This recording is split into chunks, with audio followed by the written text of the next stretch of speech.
The sole purpose of this video is to provide a basic overview and orientation of your new apparatus. This video is not intended to act as or replace individualized driver-operator training. Individual fire departments may base guidelines, policies, and procedures tailored for best practices. Pierce Manufacturing and Hughes Fire Equipment representatives are not liable for injuries caused from acts resulting from actions inconsistent with the information provided within this video and/or accompanying manuals. Refer to the Operation and Maintenance Manual for complete details relating to the components and features of this apparatus. Only trained personnel should operate this vehicle or perform maintenance. You are responsible for learning how to operate this fire apparatus under all conditions without having to refer to the manual while operating at an emergency incident. This video will discuss types of warnings and caution labels. It is your responsibility to locate and identify each of the labels and understand the importance and associated hazards. Warning labels will point out procedure that must be taken or action that must be avoided to guard against the possibility of serious injury or death. Caution labels will advise you that there is a risk of damage to property if certain precautions are not followed.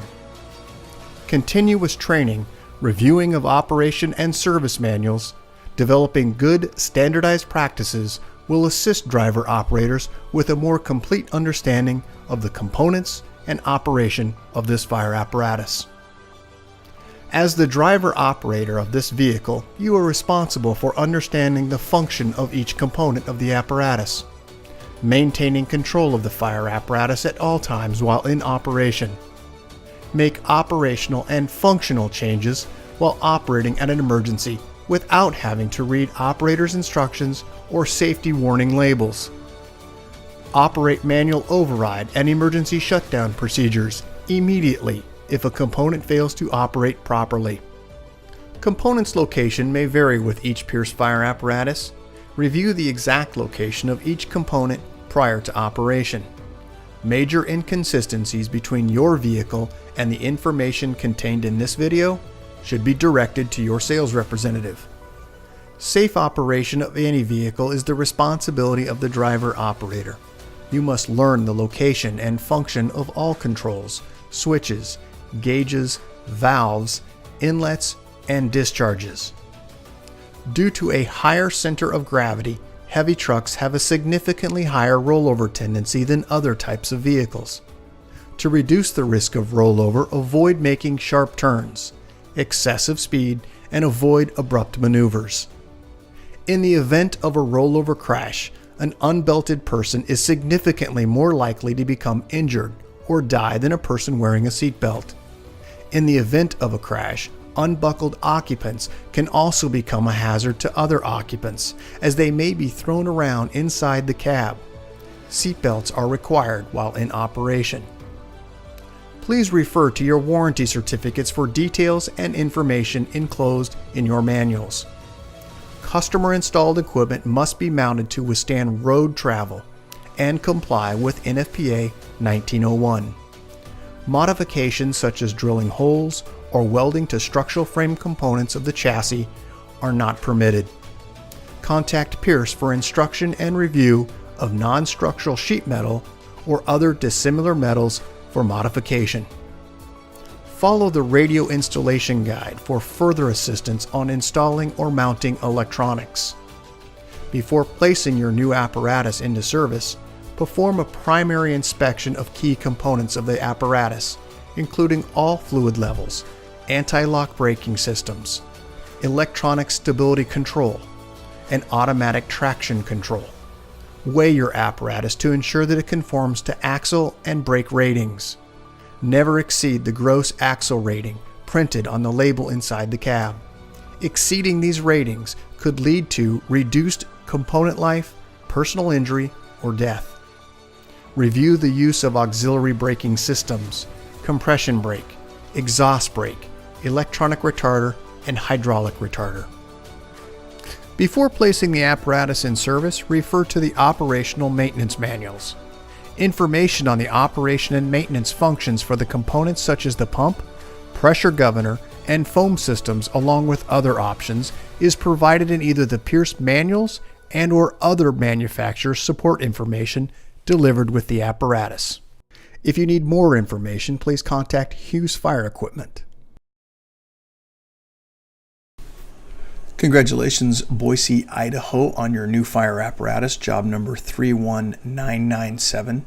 Please utilize this job number when referencing your apparatus with Hughes Fire Equipment and Pierce Manufacturing. I have a few photos here of the front and side of your apparatus that I'd like to just show first, and then we'll get started into the orientation of your new fire apparatus. Let's get started with the front bumper area of your apparatus. First, starting just underneath the front bumper, you'll find two open-ended tow hooks. Moving up onto the face of the bumper is where you'll find your mechanical siren. Moving just inward of that location, you'll find dual air horns on the right and left. And then moving all the way to the driver's side is where you'll find your electronic siren and PA speaker. Moving up onto the top of the bumper is where you're going to find your large diameter intake. Moving just to the center, you'll find a tubbed storage location for hose. Moving up onto the body, you'll find a right and left turn indicator. Just inward of that location, you'll find the headlight cluster. High beam is on the inside, low beam is on the outside. Moving up from that, you'll find a red emergency warning light forward facing. Located in the center, just over the Pierce logo, is where you'll find a hand grip for gaining access aloft. Moving to the outside, you're going to find dual mirrors. First, the top section is going to be flat, the bottom section is convexed. As we move further up, you'll find the brow of the apparatus, you'll find 5 running lights, and then all the way to the top of the apparatus, you'll find your emergency light bar. Located in the center, you'll find your opticom. I've got a few close-ups of those images that we just talked about. First, starting with the large diameter front bumper intake. As we move to the center, your tubbed storage location for hose. And then as we move to the side of the apparatus, you can see the marker and turn indicator. Located also on the side, driver's side, you'll find the shoreline inlet. This is a 20 amp shore inlet auto eject plug. These are your safety barriers for preventing firefighters from falling in the upper locations. We also have some additional warning labels here regarding riding on the side of the apparatus is not advised. As we move further down, there is an entanglement warning here regarding hose coming off the side of your apparatus and the possibility of entanglement. And then we also have a warning label here regarding pressurized caps and the associated hazards while removing. Down in the lower right, this is the type of pump you have, which is a Watrous. And we'll talk about that in a few moments. As we look to the top, you'll find 2 access points, and we'll look into those next. Before we do that, I would like to point out you do have water indicators on the side of your apparatus, lights that are above the cab. This is going to be your cab lift. There is a danger here regarding that the stay arm must be in position prior to working, and also a caution indicator regarding check overhead area and bumpers for obstructions. These are the instructions here regarding your cab lift operations and also lowering instructions.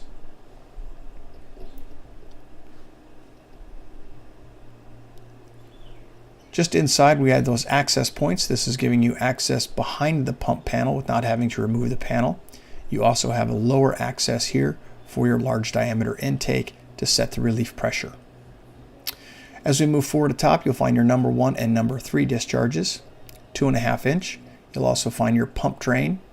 Just beneath the pump drain, you'll find your manual pump shift. There is a caution indicator here to place the cab shift in neutral, push for road, or pull for pump.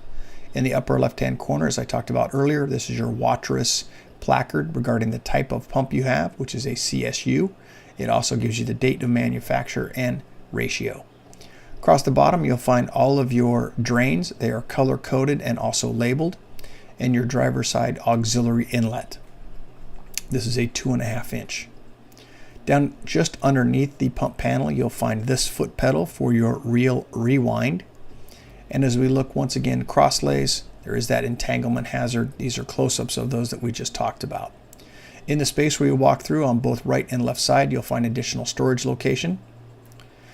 General view here of your pump panel. We'll break this down starting in the upper left-hand corner. First, with the passenger main inlet, this is an electronic valve. Moving to the right, you have a front inlet, once again, electronic valve. And then located in the center, you have your minimum operation maintenance schedule, and we'll talk a little bit about that in the next set of slides also. Let's move to the right. You're going to find your Detroit diesel. This is your command zone center. First, you'll find the pump discharge, which is a digital readout, and your pump intake, also a digital readout. As we move to the upper right side, you'll find this red indicator. This is your idle indicator. By pressing this will allow your vehicle to go into the idle position. You also have the ability for presets, pre-designated discharge pressures. You also have a mode for pressure or RPM. And then just beneath that, you'll find your throttle ready. When this is lit, it's indicating that you can go ahead and operate the module. You do have an increase and decrease. And as we move to the left down at the very bottom, you'll find if illuminated, you have a check engine light. Just above that, your RPMs, and then also a stop engine. The check engine should be yellow in color, and the stop engine should be red. As we move to the right, you will find if this alarms, there is a silence button. That is the red button for silence. And then just to the right of that, you'll find a menu button to select through the possible menus. Moving all the way to the right, you'll find engine information for oil pressure, engine temperature, transmission temperature, and your volts. You'll also find this similar information, or I should say exact information, in this engine info. Moving to the right, you're going to find in the gray area your master intake and your master discharge. Just beneath that, between the two in the gray area, you'll find your test gauge ports for vacuum and pressure. And then one of the items that I would like to point out all the way to the far right in the engine info, this is an audible speaker. It is adjustable. You'll find these twist, not pulls, for your engine cooler, and to the right, your recirculating line. You'll also find the primer pull handle. There are some caution indicators here. Operating the primer pump for more than 1 minute continuously may cause damage to the electric motor. Moving to the right, you'll find your driver main inlet, once again, electronic valve. And then this is your minimum maintenance schedule for 150, 200, and 250 PSI. There's the GPMs on the right, and then also on the left is also, your RPMs, and then on the left is the GPMs. Moving up to the very top in the center, green, large diameter discharge, once again, electronic valve. Moving to the left, you have your passenger side auxiliary inlet valve. And then as we move across the bottom, you have all your associated discharges, color-coded and also labeled. Located in the center, you will find a warning label regarding a fall hazard, never to ride on the vehicle while it's in motion. And in the center, you'll also find your deluge discharge, once again, electronic valve, and then just beneath that, it's pressure readout. To the right, you'll find in the blue the water level indicator, which is the same as the side of the vehicle. Moving up from that, you'll find your tank to pump and also your tank fill. Moving all the way to the right, you'll find your driver's side auxiliary inlet, and then just between the two, you'll find all of your discharges color-coded and labeled. Located in the top of the apparatus in the center is where you'll find your deluge discharge. This is also an extend-a-gun. Located also just behind that, you'll find your reel for your booster line. This is the manual reel location, and then the tensioning for that manual reel. There is also a reel rewind. That is the button located here. These are going to be close-up pictures here of the next set of images. You can see you have a 24-foot extension, 14-foot roof, a 10-foot attic, and you also have a giant ladder system, which is a folding multi-purpose ladder. We're going to move through the compartments here relatively quick. You have LED lighting inside and also adjustable shelving.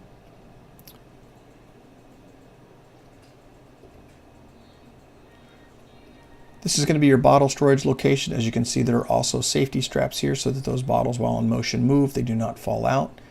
This is going to be your ultra low sulfur diesel. It is a silver cap. As you flip down the lever here, you'll find the blue, which is your 4.5 DEF tank. To the rear compartment, once again, adjustable shelving and LED lighting inside. As we move to the rear of the apparatus, we're going to find in the very rear, right and left side, turn indicator, brake, and emergency warning light. And then just off center, or slightly to the center, you'll find your reverse lights. As we move further up, you'll find additional lighting switches. This is the switch here that will control all of your rear scene lights.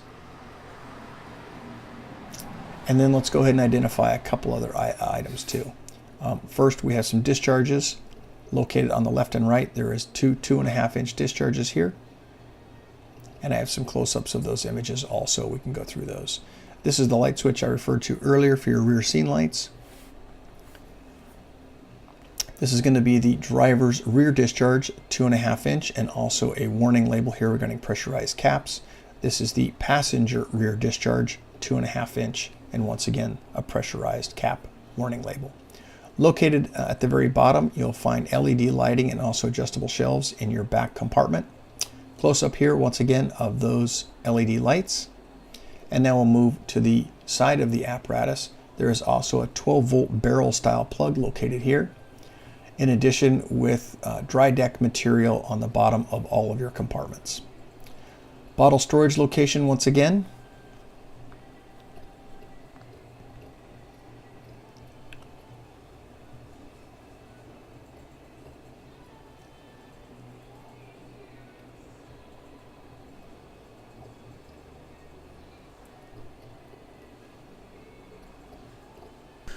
As we move through the compartments on the passenger side, I would like to point out this warning label here regarding extremely hot exhaust, and be cautious as to where you park your vehicle. You'll also find the reel rewind and also your front inlet drain.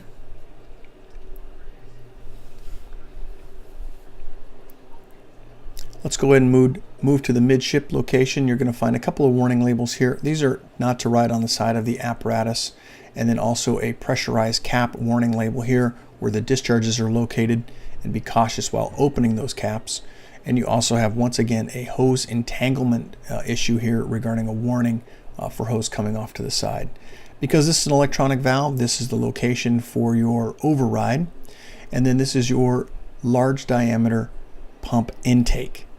Moving to the right, you'll find the green large diameter pump discharge. And then at the very bottom, you'll find the auxiliary side, which is your 2.5-inch inlet. You're also going to find some access doors here. We'll cover those next. First, the very top access door is your intake relief valve and also strainer, and also your equipment rack hydraulic reservoir.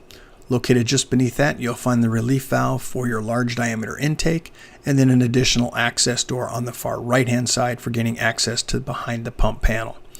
Let's take a look at the powered equipment rack. First, there is a danger here regarding movement of that rack, and then you also have raise and lowering instructions just below that. To activate, simply turn the master to the on, which will give you an indication for the green light, and then you have the ability to lift up or down.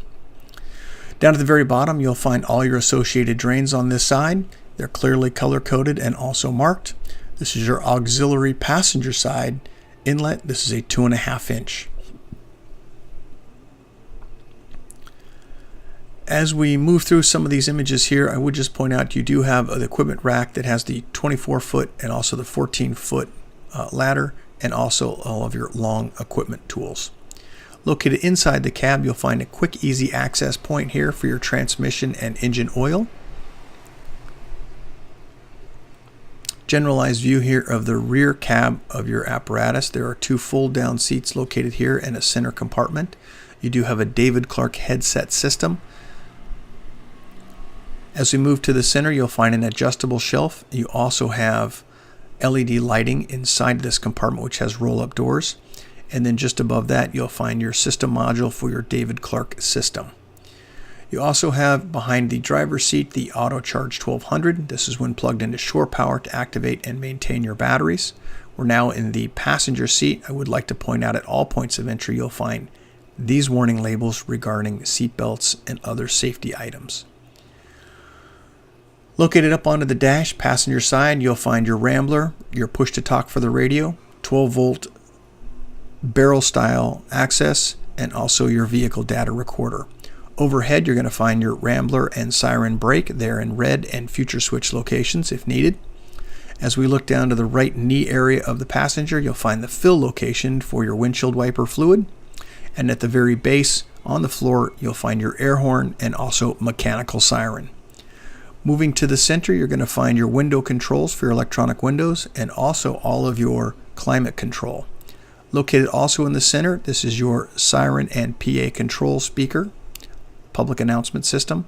And also located in the center, you'll find this red puck style light when lit, indicating that you have a compartment or a door ajar, not to move your apparatus. You do have push on, push off red and white lights. And once again, these are those indicators here regarding warning and describes all of those warnings. Those are at all points of entry. Including the use of seatbelts, they are red in color for easy identifiable. Down at the very bottom, about the right ankle of the operator, you'll find some warning and caution labels. But I would like to point out your Pierce manufactured for Boise City Fire Department. It has a job number. It also has tire pressure, gross vehicle weight ratings, and then all of your component, fluid capacity, and fluid types. It also has the VIN number, which can also be found on the A pillar of your vehicle, located on the driver's side. Let's move now just inside the cab. As we move through this area in the step well, you'll find your air inlet location. You'll also find the connection for your auto charge when you're plugged into shore power. The Q-Small battery charger light will come on and indicate the battery positions. You also have air horn and mechanical siren foot pedals for the driver. Move up from that about knee height, the master battery switch in red. It's an on-off switch. And then you also have your road to pump and from pump to road. This is your pump shift. There are two indicators here, one in pump engaged and also a OK to pump. Those will both lit if properly engaged. Let's move to the right side of the steering wheel. This is where you're going to find the ignition, start, and mirror heat. You also have three future switch locations. This is the location just underneath that for your SRS transmission and diagnostic ports, and also engine ABS diagnostics, and also your ABS diagnostic switch. As we move to the dash, we're going to find your oil pressure, water temperature, trans temperature, and also volts, and also your tachometer. Moving to the other side, you'll find the speedometer, fuel gauge, DEF level, front and rear air, and then located in between, you'll find additional light up information on those displays. General view here of the right side of the operator's seat. Let's start in the upper left-hand corner with your headlights, dimmer, wiper. You also have a washer, DPF regen switch, and also DPF regen inhibit. Let's move down to the next set just beneath that. At the next set of rocker switches, first you'll find in the lower left-hand corner is the engine brake. This is an on-off switch, and then the setting for that engine brake, which is low, medium, and high. In red, you'll find your high idle. To the right, you're going to find an OK to engage the high idle. That's not a switch, it's an indicator. You have a fuel primer and tire chains. You'll also find a backup alarm override, your load manager, and also auto lube fault. You will find your vehicle equipped with an Allison transmission. This is a digital readout here and your selection pad. There are also some caution and warning labels here that I'd like you to take note prior to operating your vehicle. On the right, you'll find your system parking brake, push to release, pull to apply, and just next to it, you'll find the flat and convex mirror controls. You have an additional push to talk for your radio headset system. And as we look overhead, we'll talk a little bit about some of these items. Let's first start in the upper left-hand corner. When this vehicle comes off the assembly line at Pierce, it's at 9 feet 11 inches.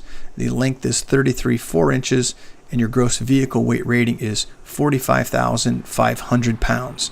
If you make any revisions to your vehicle, please make sure you change this placard.